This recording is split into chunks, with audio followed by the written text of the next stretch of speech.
আসসালামু আলাইকুম, কি অবস্থা সবার? আমি জাপান থেকে ভোট দিচ্ছি। আর সেটা ভোট দিচ্ছি হচ্ছে সিরাজগঞ্জ ৫ আসনে। আর সিরাজগঞ্জ ৫ আসনে কে আহ, একজনের বিপরীতে আরেকজন প্রতিদ্বন্দ্বিতা করছে। সেই প্রার্থীদের নাম আমি এইমাত্র দেখতে পেলাম আমার স্ক্রিনে।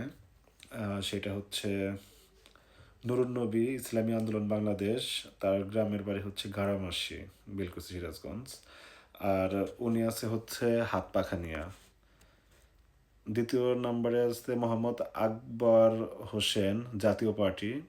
ওনার দিঘুলিয়া, বেলকুচি, সিরাজগঞ্জ। উনি আছে লাঙ্গল প্রতীক নিয়া।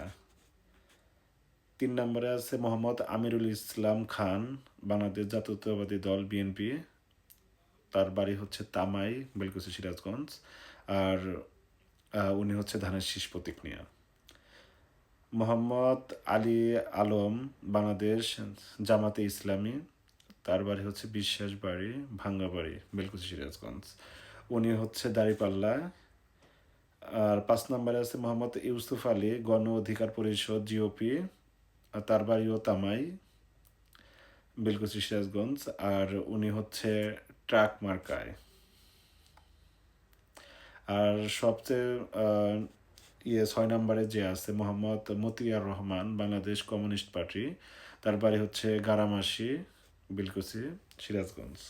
উনি হচ্ছে কাস্তেনিয়া।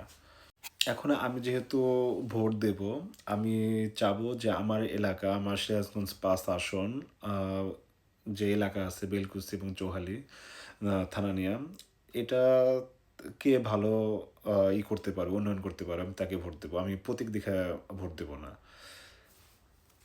তো কেউ প্রতীক দেখে ভোট দিবেন না, যোগ্য প্রার্থীকে দেখে ভোট দিবেন, যে ভোট দিলে আপনার এলাকার উন্নয়ন করতে পারবে। Thank you.